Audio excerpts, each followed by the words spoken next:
朋友们，我现在所在的位置是南太平洋的所罗门群岛。这2天听当地的房东说，有个无人岛的皮皮虾都是手臂一样粗，但就是岛上的海蛇特别多，所以他们一直也都没敢去抓。听完有海蛇后，我也是纠结了好几天，不过最终还是选择出发。毕竟这么多年，我都还没有捉过巨型斑马皮皮虾。出发，朋友们！说了你们都不信，这皮皮虾我居然还没吃过，但听说可比大龙虾好吃太多。今天我们要去的无人岛位于所罗门群岛的这里，岛的名字叫做嗨嗨巴纳。从我住的地方开船过去需要2小时，不过就在刚出发没一会儿，正好经过一个非常好的钓点。听船长说，这个点上百米水深，但有很多很大的红尾鸟。朋友们，本来是打算回来的时候再钓的，但最近好久都没钓鱼了，手非常痒。所以在上岛前，先让我当一回钓鱼佬。开始，90米，100米了。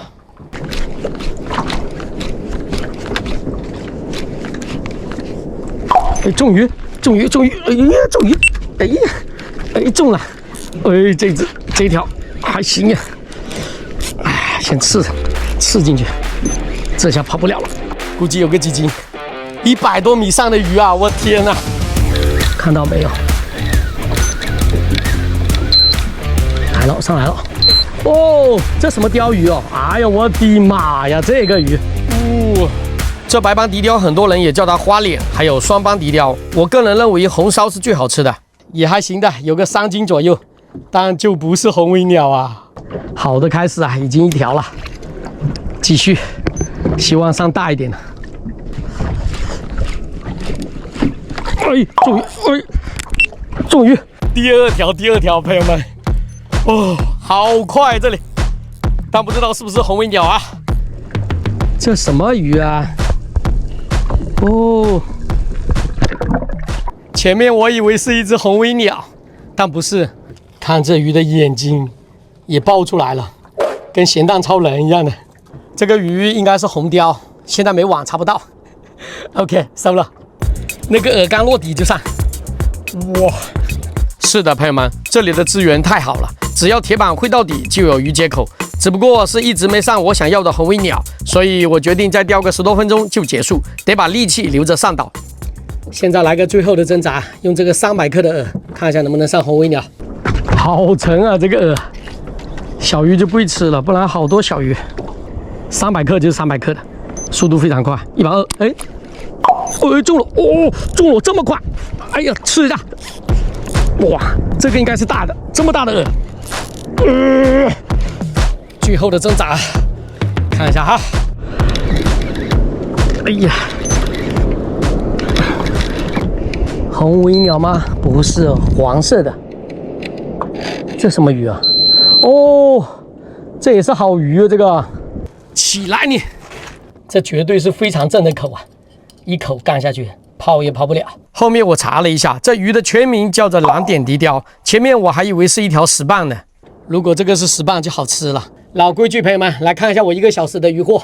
钓这条东星斑的时候，摄像机没电了，没拍成。哇，这么多，跟我的脚比一下，哇，太棒了！朋友们，这里我们是先把钓的鱼给拿回去了，只留了一条蓝点笛鲷作为我上岛后的晚餐。这里好像行啊 ，here。哎，绕了一圈，这个位置好，这个位置。哎呀，哇，陷住！我的天哪！这里搭帐篷不错，这里啊，原来还有人在这里做饭什么的。哦，有一条蜥蜴，哎呦，跑得比什么的还快。看到没有？蜥蜴。现在来演示一下我这个陷阱的工作原理啊。饵呢，我是装在粉红色的这个位置，然后皮皮虾往这一个绳子进去，来吃我的饵，哎，就扣住了。不知道这种方式行不行啊？毕竟连当地人啊都没捉过皮皮虾。刚刚船长讲，可能这个岛上会有蛇啊，所以我们撒了一圈雄黄粉在帐篷的边上。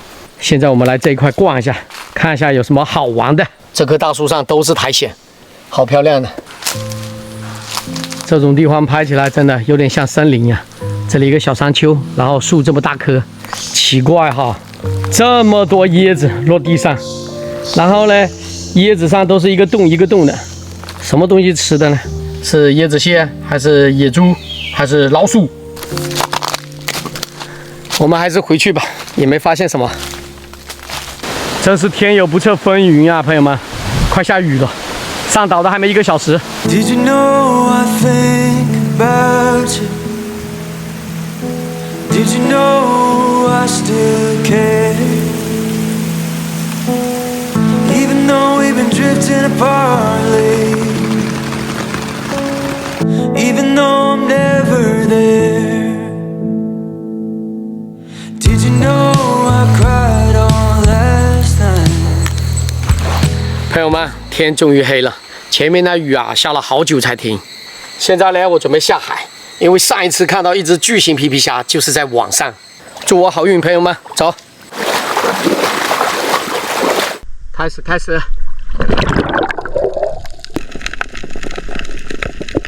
来之前，房东有说过，这海蛇都是白天出来觅食，所以晚上可以安心的找我的皮皮虾了。这里看到一只山羊鱼，这鱼肉很嫩，很好吃，做诱饵再合适不过了。我觉得皮皮虾应该也会喜欢。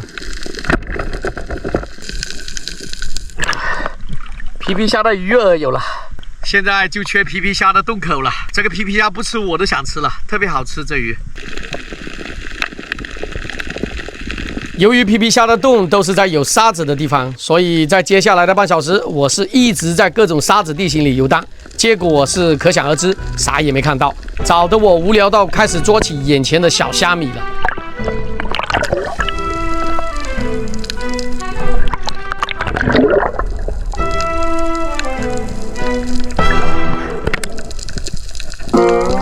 搞不定，再捉就捉不到。朋友们，一味的寻找实在是太无聊了，我还是在找的途中捉些别的海货，不然把眼前的大龙虾放着不抓，多可惜呀！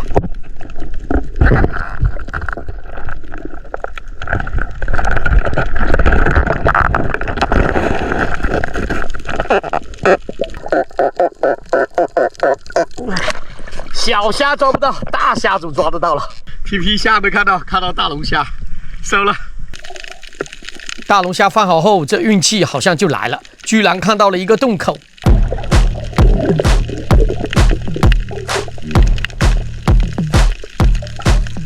游进后啊，我用手挖了一下，发现搞错了，不是皮皮虾的洞，害我高兴一下，以为是皮皮虾的洞，找过的。是的，朋友们，真正皮皮虾的洞挖开后都是拳头般大小，这种小的洞估计是另一种小虾的。好了，在随后找的过程中啊，又看到这只墨鱼，这肯定得收，好久没吃它了。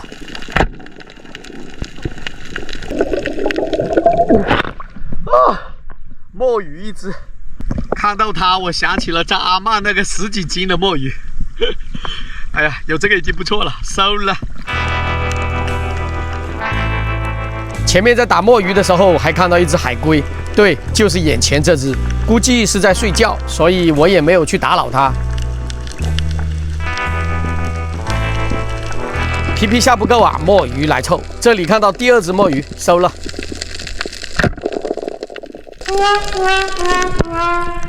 又一只墨鱼，哎呀，考虑都不用考虑，这个墨鱼就是我明天的早餐啊，特别棒，有2只了。今晚啊，看到好几只老演员，就是这灿烂环面蟹。本来是不想捉它的，但想想今晚的收获比较可怜，所以带1只回去。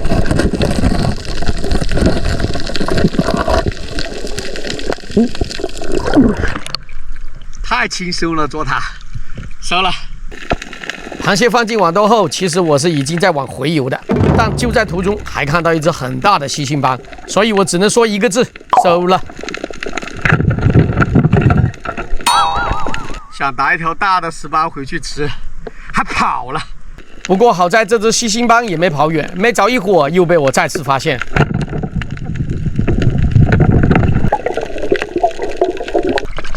干2枪才干起来，这吸星斑也蛮大的，有个4、5斤啊！啊，还是回去吧，皮皮虾真的没看到，找了好久。OK。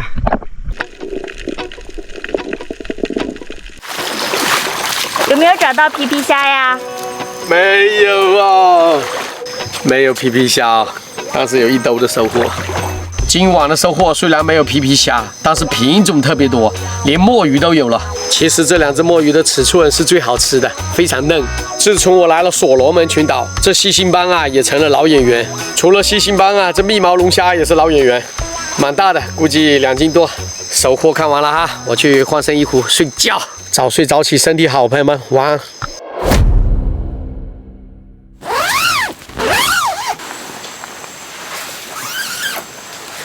早上好，朋友们，我这眼睛现在是蒙圈状态，昨晚下了好久的雨啊，一直没停。早餐我就吃2只墨鱼加这只山羊鱼，简单点，墨鱼和鱼一起煮。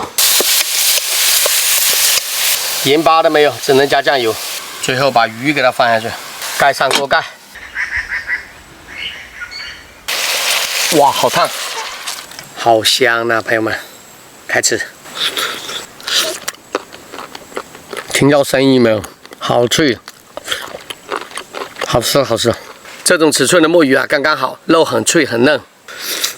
哇，绝了这个！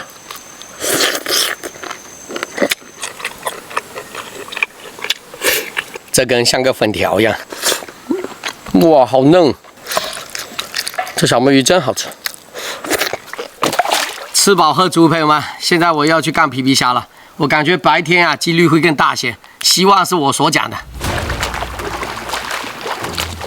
这里下海后，我第一时间不是去找洞，而是想着先去打一只鱼来作为皮皮虾的诱饵。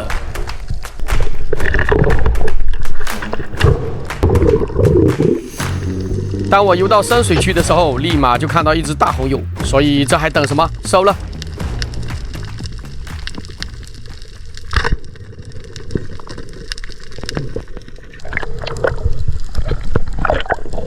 朋友们，一来就打一条这么大的红蛹，然后我准备切一点来当诱饵，剩下的带回去吃。OK， 现在是诱饵有了，我得开始找皮皮虾的洞口。然后昨晚找的位置是岛的外侧，连皮皮虾的影子都没看到，所以今天我想着还是从岛边的红树林开始下手，希望不一样的地形有不一样的收获。一来就看到一条海蛇，我的天哪！什么情况啊这？朋友们，看来房东是真没骗我，这岛边啊果然有海蛇出没，我得小心点，不然被它咬了那真就 BBQ 了。但危险和惊喜啊好像是共存的一样，因为在接下来的半小时，我居然找到了第一只皮皮虾的洞口。终于看到一个洞口了，这个洞口绝对是皮皮虾的，我带你们看一下。为什么我说的这么肯定呢？是因为这只皮皮虾就在洞口看着我，不知道屏幕前的你发现没？就在这。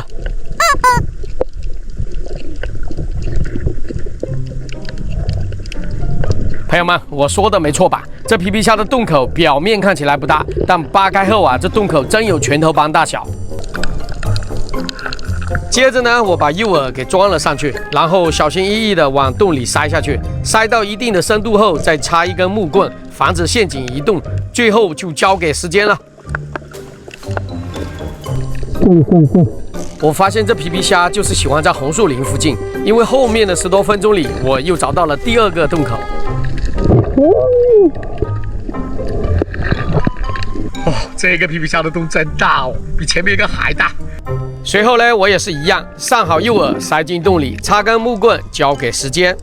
皮皮虾的陷阱我们已经下好2个了，估计要等1-2个小时，希望有收获啊。是的，朋友们，我查了很多资料，这皮皮虾的陷阱等的时间越长，几率就越大。但这等待的时间咱也不浪费，就继续在红树林里转转，看看还有什么别的海货。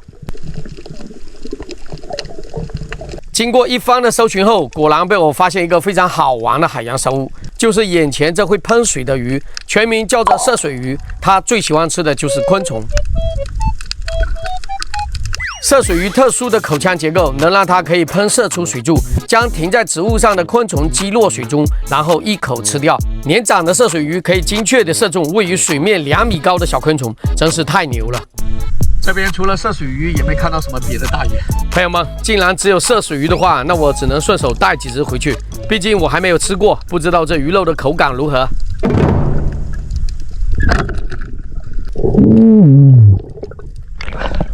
一条涉水鱼，第一次看到这种鱼，这红树林好多啊，收了。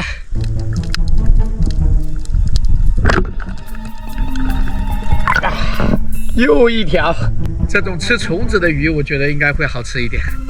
OK。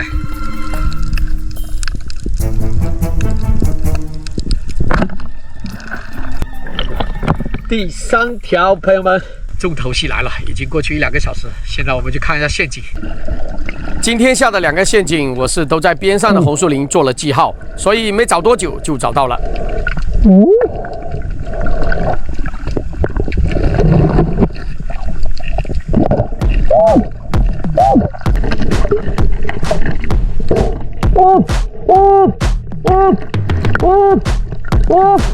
好大！哇！第一次抓，太开心了，太幸运了，看起来就很好吃。我们去看第2个，走。接着我到了第2个陷阱，但一到我就知道有戏了，因为陷阱的木棍都被完全移位了。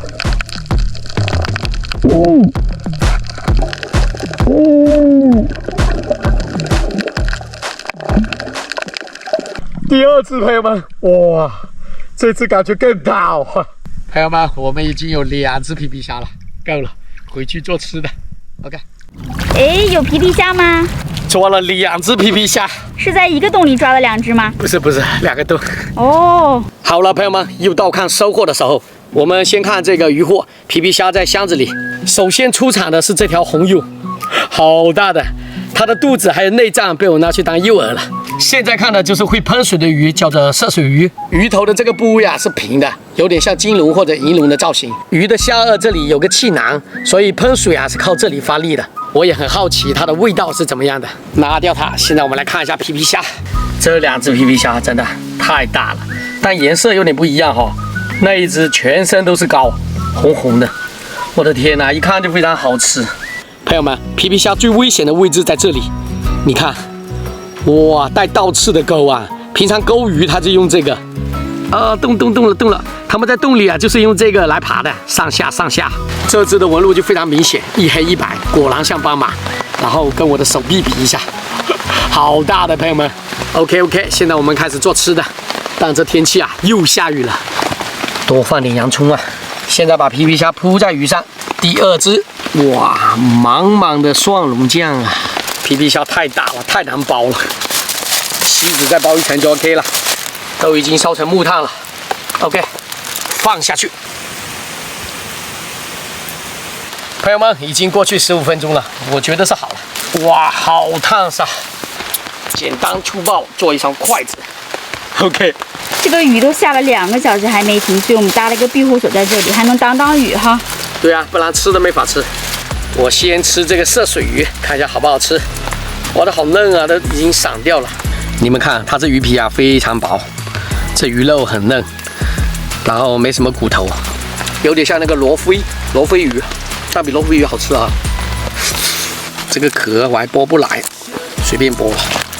朋友们，你们看这个肉非常饱满，你们先吃一口，好嫩，肉还有点微甜。这皮皮虾的肉比龙虾肉好吃太多了。你们还别说嘞，这钳子还是蛮大的，不知道有没有肉哈？一下子咬开了，是我想多了，它的钳子也是这么多肉，美味，朋友们。这只母的就留给摄影师吃，我们不能吃独食啊！朋友们，这斑马皮皮虾太好吃了，改天我还要多抓几只。那今天的视频就先到这，喜欢我的朋友记得给个点赞、关注、加评论，拜拜。